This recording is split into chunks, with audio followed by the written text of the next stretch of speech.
It may be the final game of the Championship season, but it doesn't look like being the final game of Norwich City's campaign.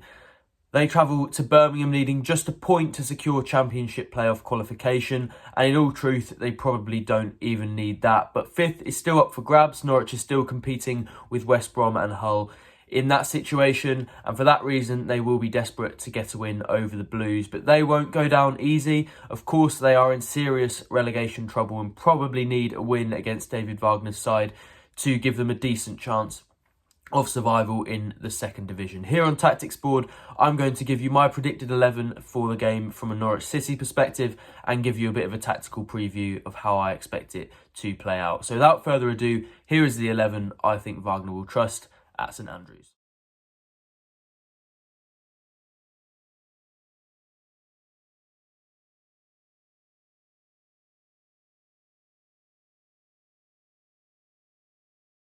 So I've gone for Angus Gunn in goal, Jack Stacey at right back, Shane Duffy and Ben Gibson at centre back, with Sam McCallum at left back, Marcelino Nunez and Kenny McLean in the centre of midfield, Jonathan Rowe on the right, Borja Sainz on the left, and Gabriel Sara just behind Josh Sargent up front. And there are a couple of areas I want to talk about here. Really, of course, the main thread going into this was whether Wagner would rest players, and with seemingly the playoffs coming up and obviously Norwich very nearly there was a question over whether he would sort of let Josh Sargent and Gabriel Sara and the likes of those players sit out for fear of injury or maybe even just fitness issues, giving them a little bit of freshness going into the playoff semi-finals. But I think there are a couple of reasons why he won't do that, and what he said in his press conference was basically along the lines of, we're still going for 5th and we still have the sort of competitive edge that makes us want to win every game. And they were sort of his reasoning.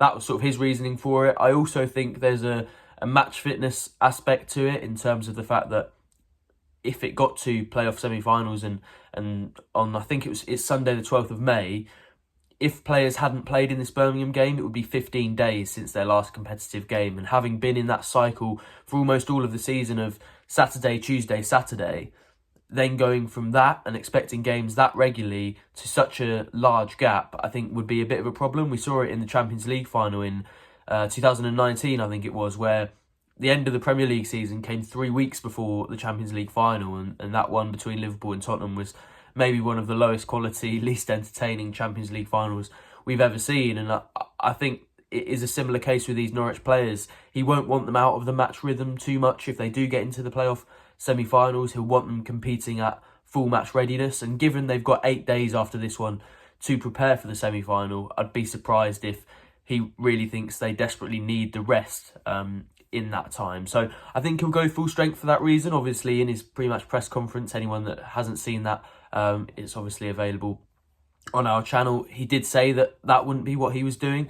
So yeah, I would be shocked if he sort of reversed that and went for a weakened team. The other aspect that probably is worth talking about is Jonathan Rowe, and he's the only change I've got in there. Obviously, Ashley Barnes isn't available. Wagner said at that press conference that he would miss this final game and the semi-finals of the playoffs, but he could be available for the final if, of course, Norwich get to Wembley. So it is going to need a little bit of a reshuffle. Of course, we saw a bit of a preview of that against Swansea when Barnes was on the bench and Fastnacht was on the right, but I think Rowe is somebody who Wagner will want straight up to match fitness. And although I think there are signs of what a good player he is and what he can produce for Norwich, and there have been when he's come on as a substitute in these last couple of games, he hasn't quite looked the same player that he was before injury. And Wagner will be keen to address that. He may even try and get 90 minutes into him so that he is fully ready for that semi-final. But we know he likes to build that fitness up slowly, so I probably expect to see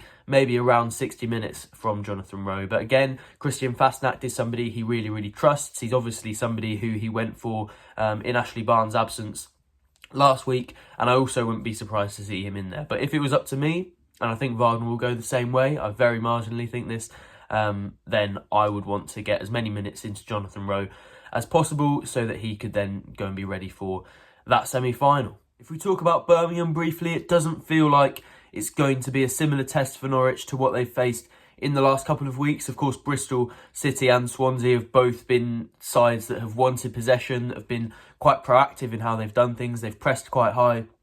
But Birmingham haven't really done that throughout the season, really, even when they were a little bit more successful than they have been recently. They weren't really a possession-based side. They don't have the players to do that so much. They were just better at defending, and what's happened almost over the course of the season is that defensive structure and the quality of those players and their performances in defence has basically got worse and worse, to the point where now they find themselves obviously 22nd in the Championship and in significant trouble. But they do have good players. They have Jay Stansfield, who at the start of the season was particularly impressive. I know there was a little bit of trouble between him and fans last week, but he'll be desperate to sort of end the season in a good way for them and to keep them in the league, of course. And they have got a little bit of a threat in terms of through balls. They can provide some good ones there.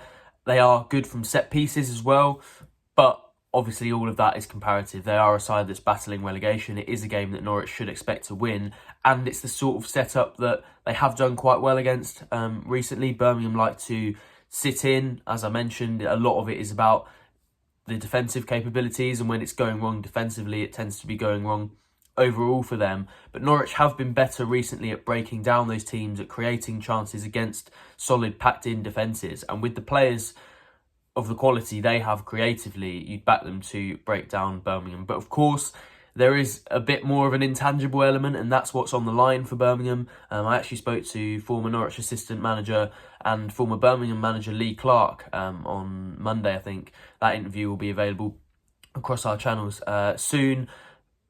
But he basically talked about the boost that fighting relegation gives you and the motivation that gives you, that it can sort of take players up another level. And when he was Birmingham manager, they stayed up with a last-minute equaliser in his time at the club. And there will be similar levels of desire at St Andrews. I think it's going to be packed out. Of course, it's going to be a huge occasion on the final day.